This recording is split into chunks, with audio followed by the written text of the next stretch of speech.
Hello, everyone. We're going to get started. Thank you for joining us today for today's presentation by Janice Weiner, ICFRC Program Committee member and Iowa City Council member, who will speak to us today on scaling up our worldview in the face of COVID-19. I am Alexandra Hernandez-Pardo, your ICFRC Interim Co-Director and host for today's program. As always, we thank our members and interns for making these forums possible. I want to acknowledge our university and community supporters, the University of Iowa's International Programs, the University of Iowa's Honors Program, the University of Iowa's Public Policy Center, and the Stanley UI Foundation Support Organization for their financial support. And I thank today's special sponsors, Mace and Kay Braverman, Stephen and Victoria West, and Ruby and James Watson. I also thank City Channel 4 for helping us continue to make our programs available to online audiences. Today will be our second online program, and I think you'll find that the format will be similar to our typical lunch programs. Following our speaker's presentation at about 1 p.m., we will have a 15-minute Q&A. Please submit your questions via the chat function on Zoom, which you can access by clicking on the chat box icon on the bottom of the Zoom screen. Our speaker will answer questions submitted by chat. For those of you watching on Facebook, you can submit your questions via comment, and we will do our best to monitor these as well. As a final reminder, I ask that you keep your audio and video turned off for the duration of the presentation, and do not interrupt the speaker. If you experience technical difficulties, please refer to support.zoom.us for user guides and other support. With that, it is my pleasure to introduce Janice Weiner, ICFRC Program Committee member and Iowa City Council member.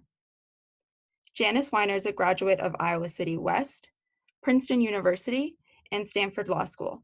She practiced law before joining the U.S. State Department in 1987.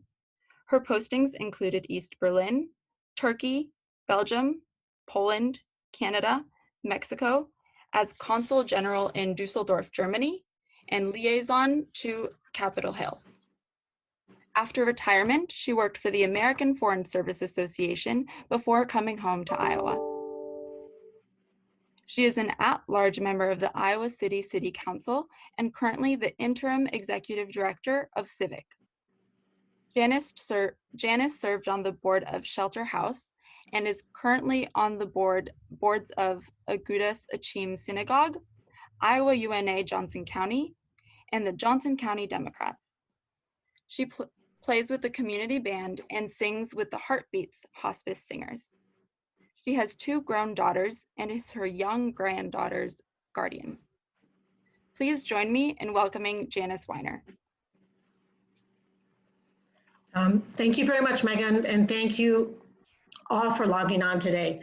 I would like to extend my thanks to the Foreign Relations Council for experimenting with online programming so that we can really try and reach more people during this time when so many of us are at home. When I ran a 525-person caucus in a high school gym just 2.5 months ago, I welcomed everyone to their new living room and urged them to get to know a few of their neighbors they might not have met. And now I'm in the unusual position of welcoming you to my living room. My talk today, just as this format, may be a bit unconventional, but so is our current situation. I view this as less a purely foreign policy talk and more of a thought exercise to track how we got where we are and posit a way or several ways forward. I definitely don't have the answers, but I have plenty of questions, some thoughts, and waypoints. Even as we're bombarded 24/7 with dystopian news, it feels as if our worldview has shrunk.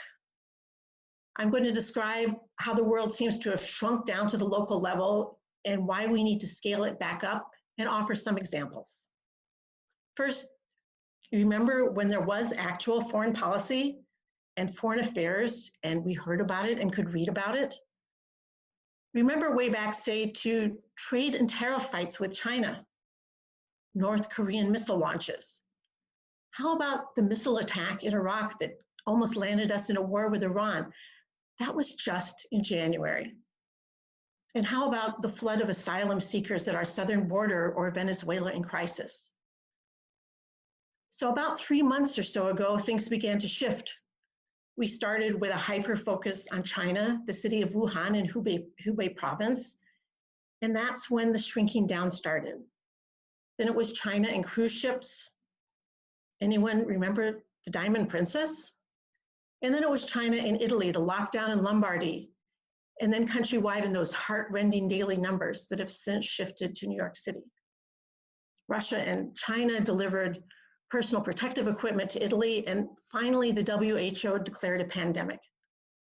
Maybe, just maybe, India snuck into our collective consciousness since the president traveled there in late February.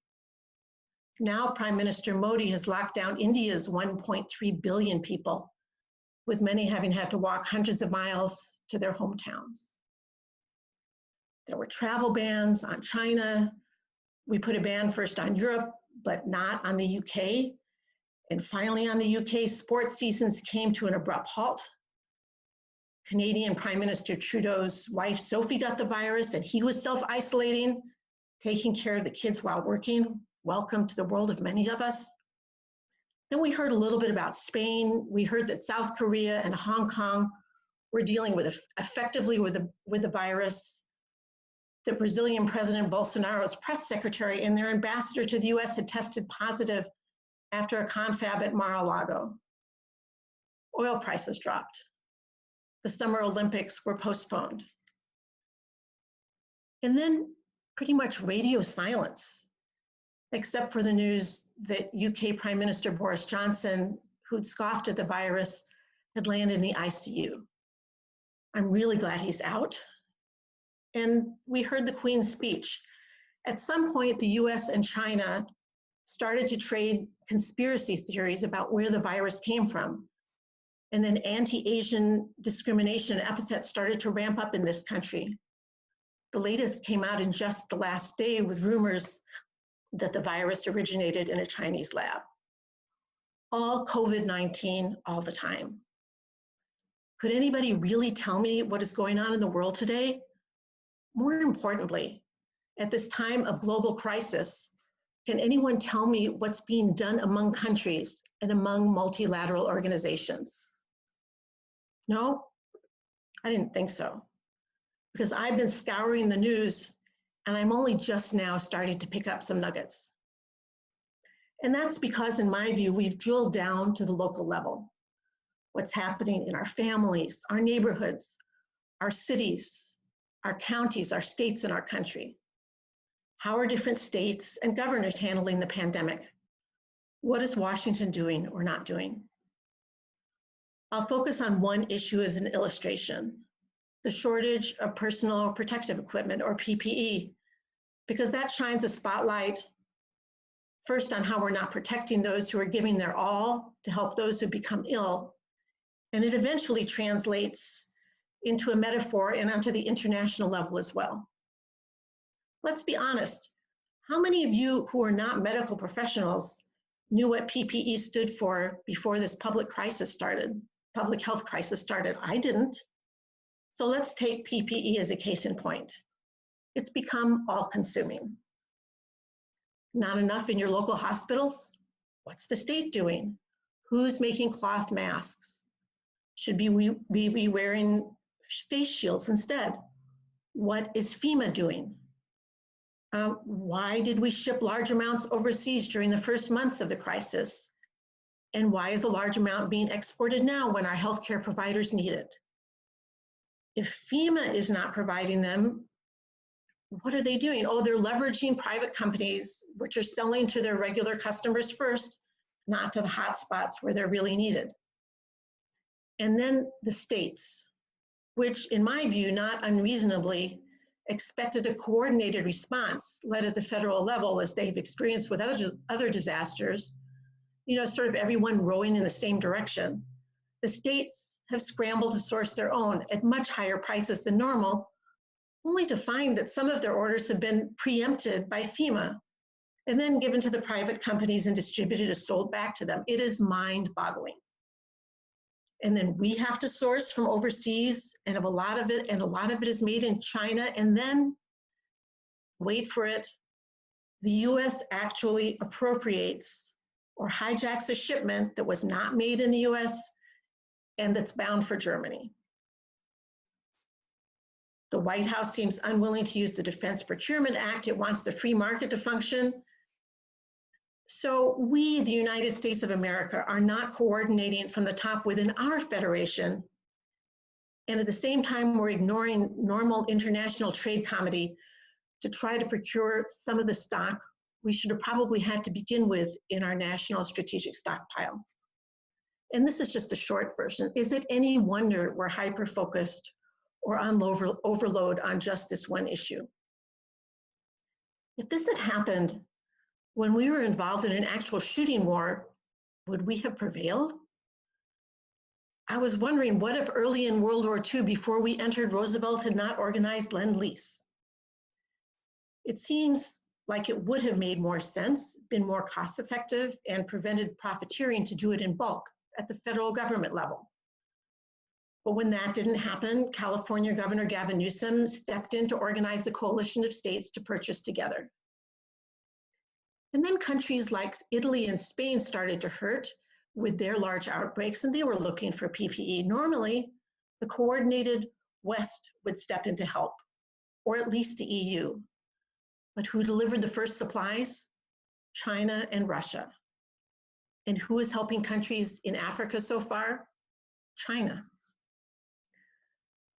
Because of a lack of national level leadership, we have a fractured approach in response. So lower levels have been stepping up, governors, mayors, health departments. It's another reason to focus on the local. We're not where we should be on PPE or almost anything else. Take testing, for example. But think where we would be if states had not started working together. Now, at least 2 coalitions of state governments, one on the East Coast and one on the West, are going to coordinate how and when they start to reopen their economies. Okay, so by now you may be thinking to yourself, this isn't foreign policy. Why is she going on and on about PPE in the US? Because for better or worse, we've been a leader in this world for 75 years. And this world order we helped create and largely led for those 75 years is now faced with a universal foe. And we're not coordinating at the national level, let alone at the international level. Let's step back and envision for a moment a world in which the multilateral organizations and alliances on which we've come to depend, even as we sometimes also love to bash them, see ground and cease doing their jobs. What will happen, for example, in the developing world, where we led the successful effort to combat Ebola just a few years ago?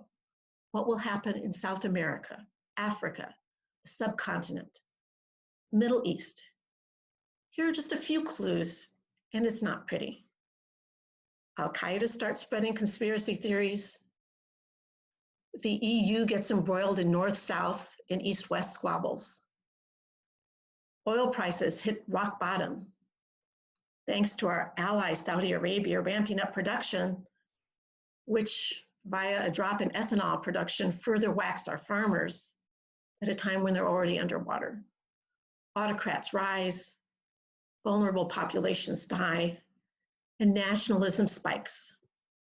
Just look at China today, where anti-US and other forms of nationalism are on the rise. Collectively, we need to step up. Yet, I wonder what the outcry will be if and when we start to supply others in the world with what still remains scarce in the US.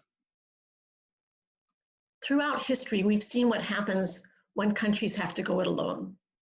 When others are left completely in the lurch, it is fodder for totalitarianism, dictators, scapegoats, terrorism, and even for some who've declared states of emergency to be loath to rescind them when the threat dies down. Look at the current political situation in Hungary, for example, where Prime Minister Orban got his parliament basically to rubber stamp his desire for total control. Far-right and extremist groups will take advantage of the vacuum as we take our collective eyes off the ball. Here in the US, many are starting to talk about what our local economy will look like, what our country will look like when we get to the other side of this. But what will the world look like? And what is our vision to scale things up again so we're not myopically focused on what is happening in our own backyard? Because the virus isn't focused on just one country, and we continue this at our peril. Moreover, the pre-existing foreign policy challenges haven't disappeared. From China to Iraq to Venezuela and the Middle East, they're still there. But we're getting glimmers. Here at home, the coalitions of states, the very willingness of doctors and nurses elsewhere in the country to answer the pleas of those hardest hit, the acts of kindness and the willingness to help those we don't know. One person buying all the senior hour groceries in the Atlanta area, for example. And if a nurse in Idaho, as we heard recently on NPR, is willing to get in her car to help people out of New York City, that means we can all start to raise our gaze. What should that approach look like? I'll start with what it shouldn't look like. It shouldn't be a free-for-all. It should not be countries elbowing each other out of the way for PPP and other equipment, as has largely been happening until now, because then for sure the developing world will get the short end of the stick. We have multilateral organizations for a reason. A world without collective organizations brought us the cataclysms of the 20th century. There were reasons for forming the United Nations, NATO, the EU, the G7, and the G20, to mention just a few. I happen to agree with German President Franz-Walter Steinmeier. Speaking to his nation last week, he said, quote, "I believe we are at a crossroads. We can already see the two possible directions that we can take. Either each for himself, elbows out, hoarding and taking care only of their own, or the newly awakened willingness to help others. After the crisis, will we remember what essential work is really worth to us? Will we make it through the crisis in good economic shape? And help, will those who made it through the crisis in good economic shape help those who've fallen on especially hard times? And will we together seek a solution or fall back into isolation?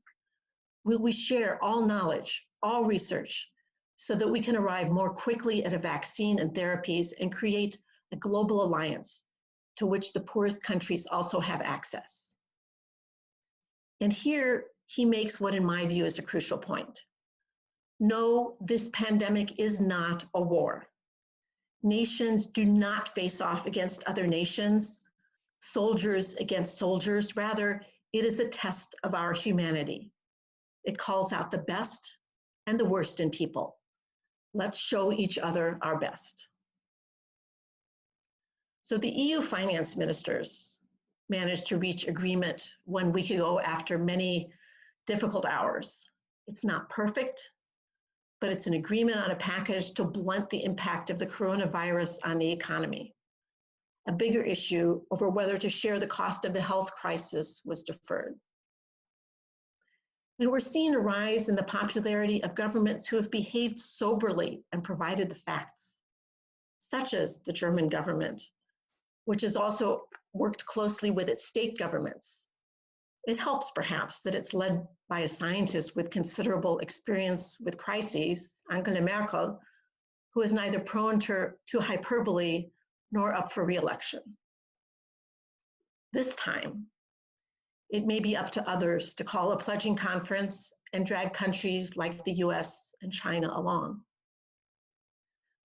There must be a robust international effort, not only to learn from our own experiences, to rush to develop vaccines and therapies and then produce them on a mass scale, but also to join hands and provide resources to help the developing world, because the challenges are not going to slow or stop.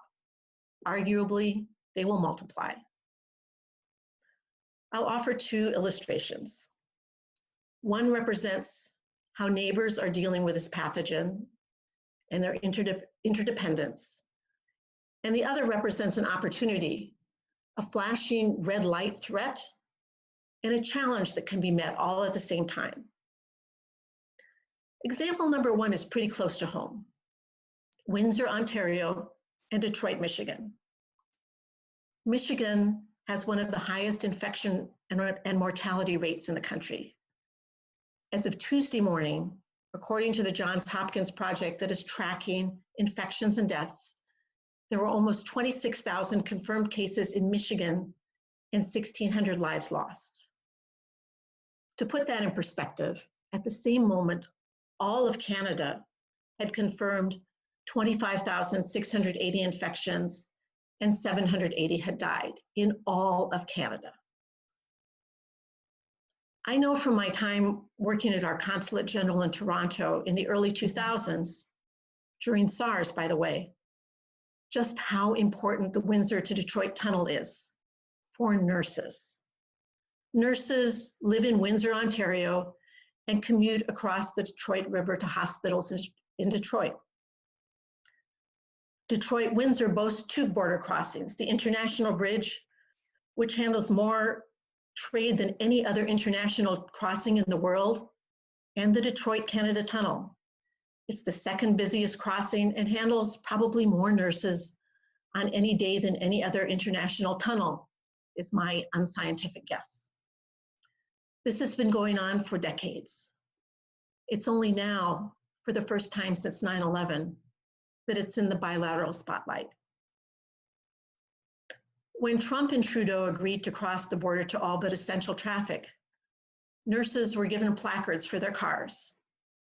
They're essential to keeping Detroit's already overburdened hospitals functioning. Some on the Ontario side, concerned about the pathogen being brought home, have militated for this lifeline of nurses to be shut down. Others have intervened with common sense solutions, asking that the nurses, some of whom work two jobs at hospitals on both sides of the border, choose one hospital. Nurses have also been offered hotel rooms in Detroit. But it's clear that Detroit hospitals, already stretched thin, will not be able to function well without the Windsor, Ontario nurses. So please bear in mind, when you hear that the White House has asked 3M, which manufactures N95 masks, not to export to Canada, and then Canadian Prime Minister Trudeau responds, reminding the White House that trade goes both ways, specifically pointing to the nurses, while also stating, we know it is in both countries' interest to cooperate. In fact, as Trudeau noted, Canada ships gloves and testing kits to the US, and materials for the N95 masks originate in Canada. Cross-border just-in-time manufacturing is another topic altogether. The hard truth is that we cannot solve problems by slamming borders shut. We need our neighbors, our friends, and our allies, both politically and economically. We depend on one another. And in any event, by the time borders were shut, it was not particularly helpful. The virus was already here and spreading. A second example.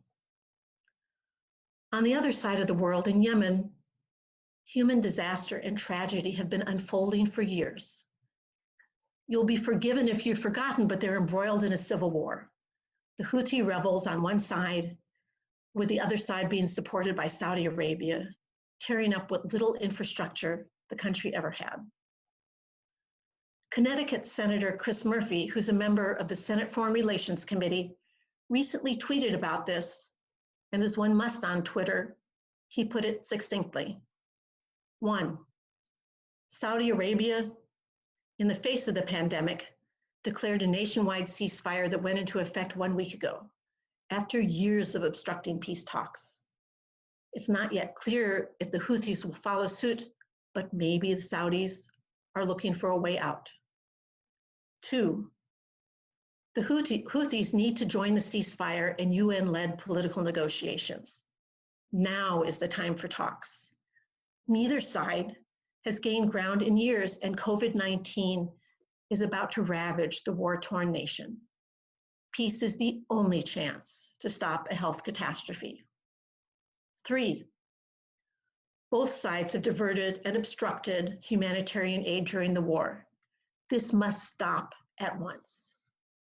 And 4, and here's the catch, a deal won't happen without active direct engagement from the White House and Secretary of State Pompeo.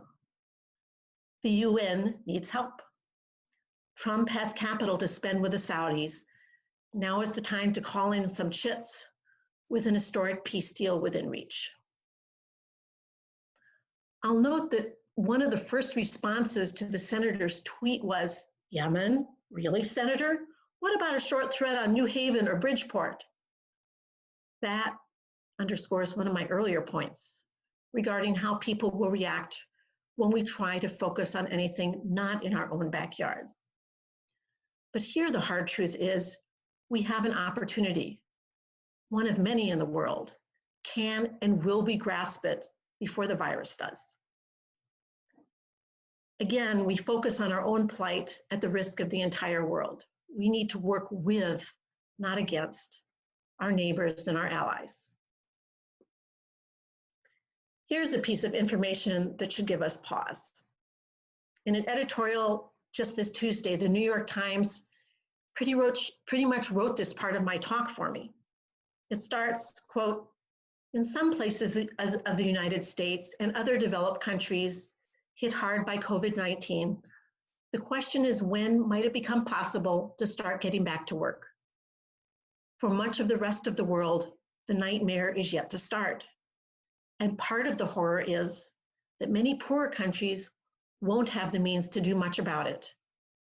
Nor, given the international community's lack of organization and leadership in the face of a global crisis, can they count on richer nations to help them?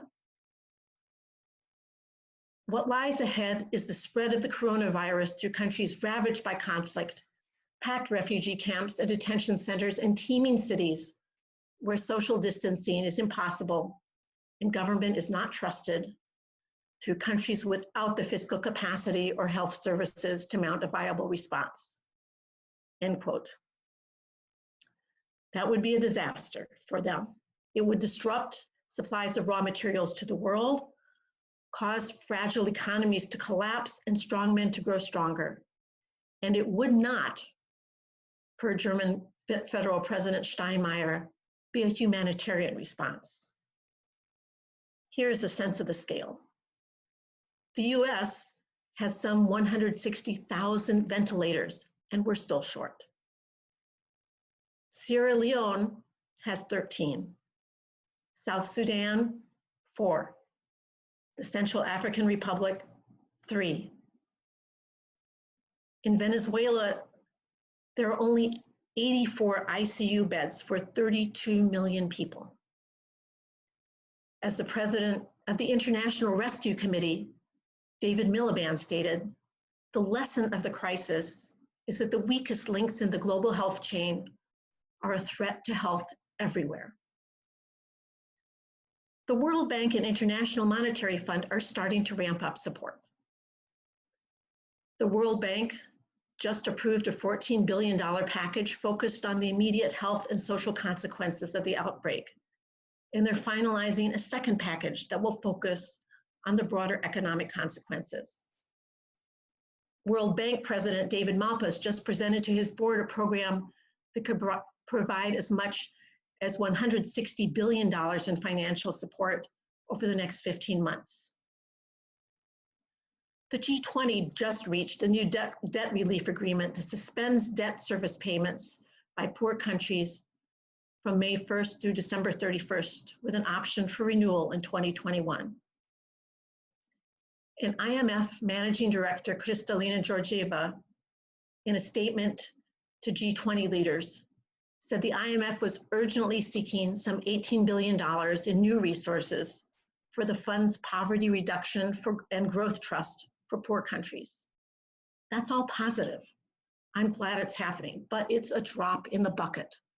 For the sake of comparison, we in the US already have aid packages worth trillions of dollars, not billions, but trillions.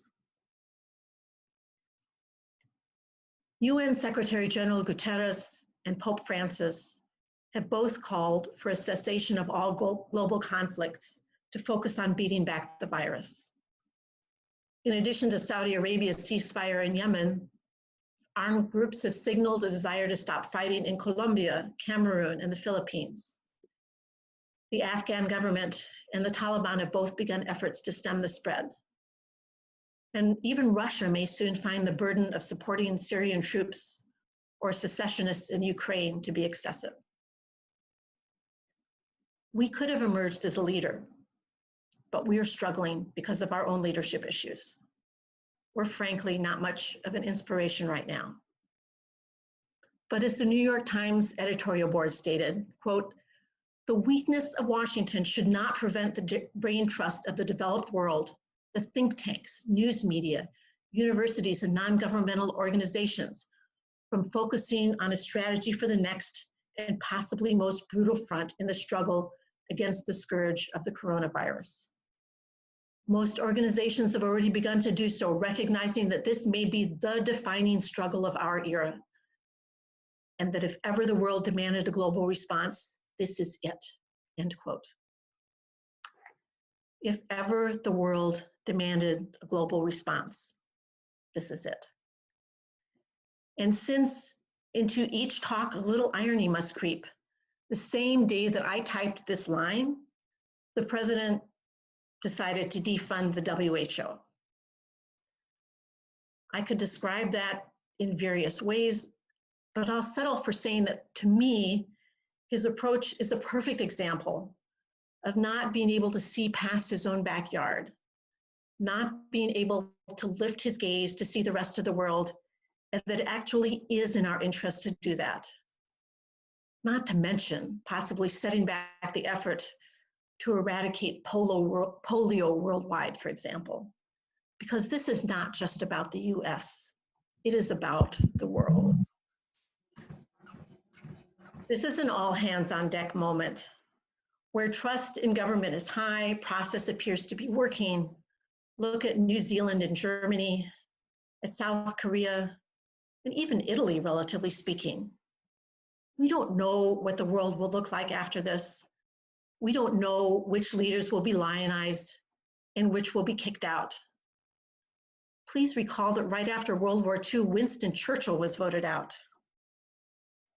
But I, for one, don't want to know what it will look like if we don't give this our all. That means scaling up, ramping up resources, capacity building logistics, and not hoarding, either personally or as a nation. We all have to be generous at every level until it hurts. Imagine, if you would, a president stepping up and issuing a challenge that we produce all the PPP that we and much of the rest of the world need, that we turn our airplane and car manufacturing prowess into ventilators and mobile ICU units, and put all our 3D printers to work producing face shields. The garment manufacturers be challenged to produce reusable, washable gowns for the world, and that we work with an organization like Doctors Without Borders to create deployable medical teams. Imagine that world, and imagine the international multilateral institutions that scale that up. That's at least a piece of the vision that we need now. How else can we push back against the conspiracy theories, the autocrats, and the hate to help the world survive this pandemic? So please, continue social distancing, stay home, stay safe, and at the same time, please look beyond our borders and urge our leaders to mobilize and our multilateral organizations to do the same. Thank you very much.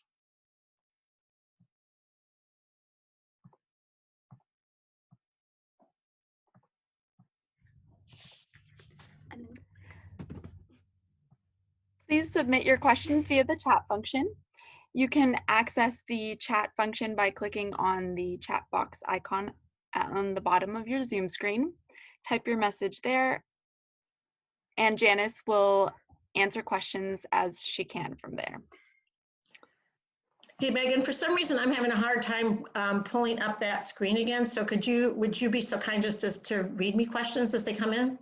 Yes, absolutely. This is Alexandra, by the way. Oh, Alexandra, sorry. No worries. While we wait for questions to come in, I would like to mention that we have several upcoming programs in the process of being organized. We will be sending out our usual email announcements, but you can also check our website for the latest updates on future online programs.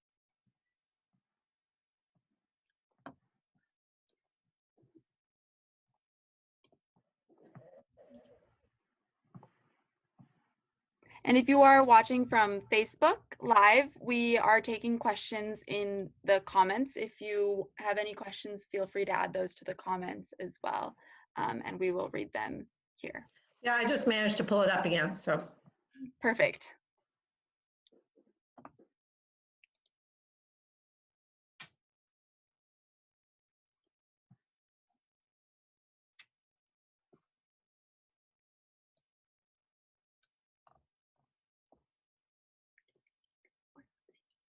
We're not seeing any questions.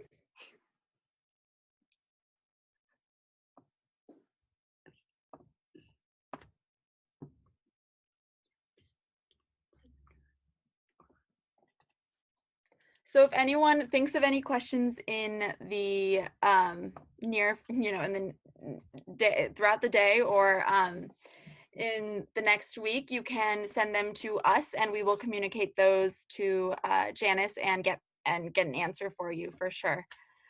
So one question popped up from Brett Cloyd, Yes. who says, I've written to our senators about funding to the WHO and the UN. They were not very supportive. Suggestions. I honestly think that we just have to keep talking about it and keep pushing people, whether it's our senators, our representatives, or organizations we know that can keep lobbying. If they hear enough, eventually they will react. Right now, I don't think they're in a position. I doubt that they're hearing enough quite yet. But it's obviously a challenge because as I just said, for basically 45 minutes, where so many folks, including our politicians, are so focused on things at home, it's hard for them to look elsewhere. And then, oops, where did it go? We have a couple of questions coming in here. Janice, did you want me to read them, or? And then there's a question from Kelsey and Paul Shantz says, I wonder if you could speak to how city leaders may now play a more significant role in global governance, not just through the immediate COVID-19 response, but also as a result of climate change and city level initiatives. I mean, I think that's been happening for a while now. In the sense that many initiatives that are not being focused on at the federal level or even the state level, local governments have grabbed onto them and done what they believe they need to do on issues such as climate change. I don't think that's going to scale back. I think that local governments are going to continue to be active where they believe they need to be in order to protect their populations. And I think we're seeing that right now through this pandemic as well.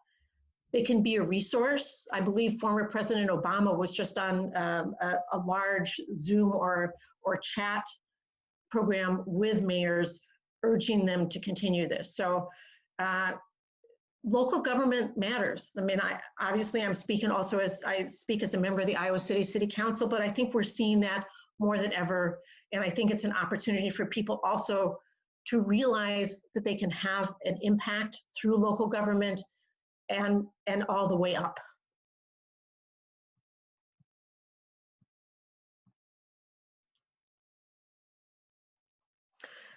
And then there's a question from Paul Pomeroy: where do multinational corporations fit into the worldwide response to the pandemic and other worldwide problems like the coming climate crisis?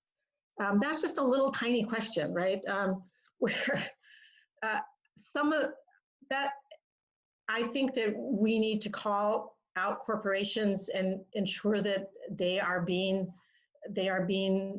responsible to the country and to the populace. I know that there are some that are now working with their scientists to help work on therapies and on possible vaccines for COVID-19. But corporate responsibility is a huge issue. They need to be called to account. I think that may become more of an issue depending on what happens with the elections this November. But I don't have a good answer to it, but I certainly believe that we need to focus on their responsibility as well to the world.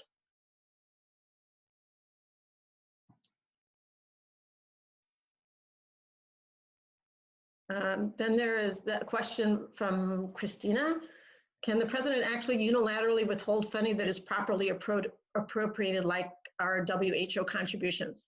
I know that the Speaker of the House has since said that it is not a legal move, and I imagine that we will see actions and reactions once lawmakers manage to, whether virtually or in person, get back to Washington. But whether he can really do it or not, it has sent, I believe it has sent a very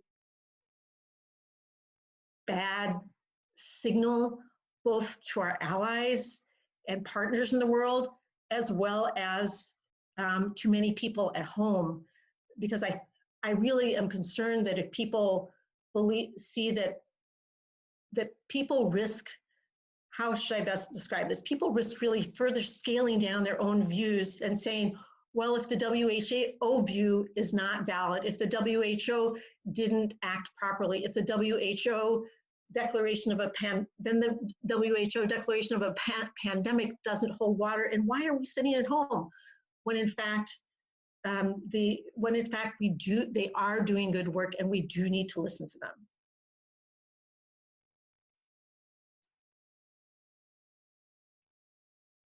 The next question is a portion of which that would be hard for me to answer. How do you imagine Biden would be ready to speak to the issue of our interconnected nature? Also, which line of argumentation do you think works most effectively? Science, human rights, economy, all of which count in this concern. I can't speak to what the Vice President would say. I can say that I met him on some occasions when he was traveling as a senator, and he was certainly focused on a broad range of international issues and working with allies.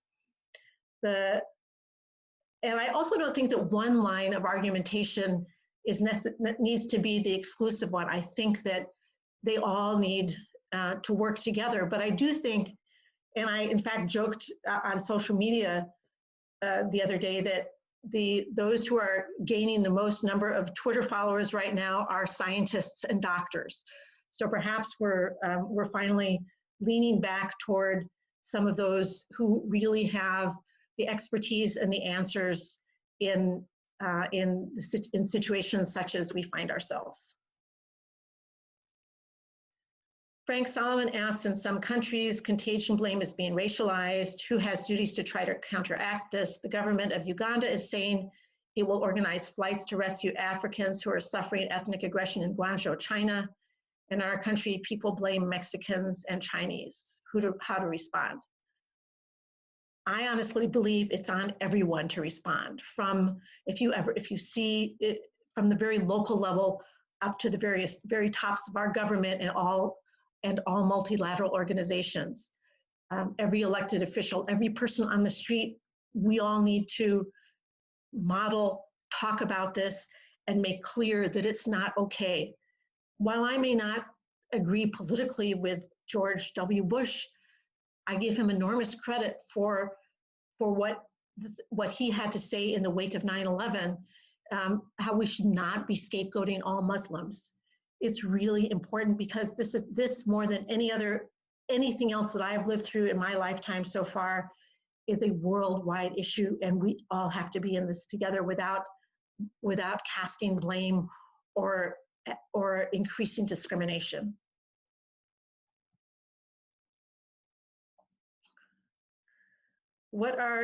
Judy Quinn asks, what are EU countries doing to help each other?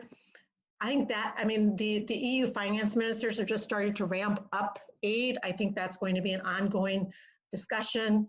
The Germans have really jump-started a discussion within their own country saying we cannot focus only on our own country. Even if we're going to be in recession, we're not going to function. It's our duty to reach out and work with others as well.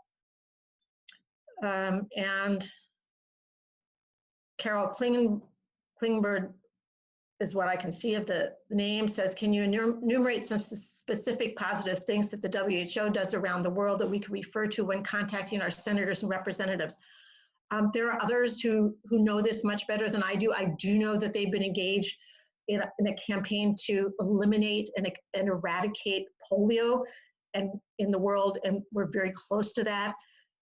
And they educate, and I just suggest that you go to their website. They have I looked at it briefly the other day, they have a whole list of things that they work on a worldwide basis, and it's not just this.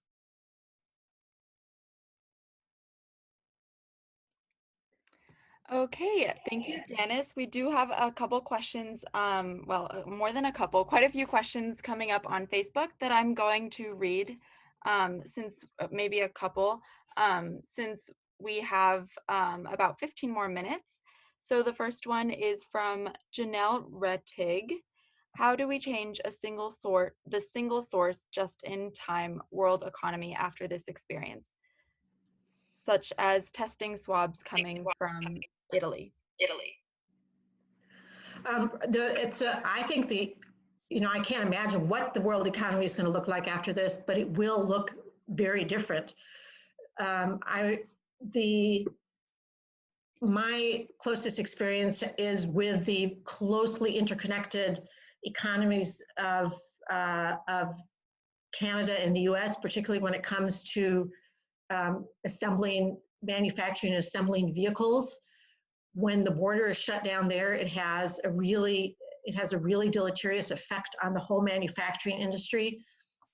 I personally think that countries are going to take a good hard look at this, and I hope that worldwide organizations will take a good hard look at this and make sure that there are either country or, depending on the size of the country, regional manufacturers that will be able to supply medical goods such as swabs or face masks or other equipment such as that, because while this is a pandemic unlike any that the world has seen in over 100 years, it won't be the last. And they may not be as virulent as this one, but it's not the last time. And I think that countries will take a look at things other than medical equipment as well. For example, do we have within our borders or within our region the ability to manufacture and produce the electronics and the technology that we need? Because look at how we're holding this meeting. Look how dependent we are right now on the ability to have Zoom meetings and use the technology that we've developed over the years. I think there are certain things that are going to be classified essentially as national security resources, and there will be a lot of rethinking about the supply chains. Okay, and the second question, nope, I just read that one.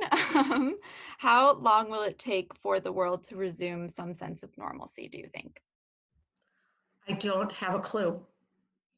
I mean, there are some countries that are already that dealt apparently somewhat more effectively with the virus that are starting to take baby steps toward reopening. Denmark, Germany, South Korea. South Korea is doing it with some substantial invasions of their privacy via some phone apps. Singapore had tried it and now is having a sort of a spike in cases. I mean, I think it's assuming and hoping that we end up with an effective vaccine. I think it's really going to have to wait until we can get an effective vaccine. I mean, the fully scaling back up completely and are able to manufacture that in sufficient volume that it can be distributed and given wherever it's needed. So that's, you know, the world has seen this before. Most of us did not live through polio. Most of us did not live through smallpox. But there were regular shutdowns, even in our own country, over the course of the 20th century as various diseases peaked. That's a very good point. Thank you so much. I don't see any other questions coming in on Zoom or Facebook. So with that, we now conclude our program. I want to give a big thank you to Janice Weiner for the wonderful presentation. I also once again thank our sponsors for their generous support, and we thank City Channel 4 for their assistance in making our programs available to viewing audiences. Janice, thank you again for presenting to us virtually today, and to our viewing audience, thank you for joining us, and we are adjourned.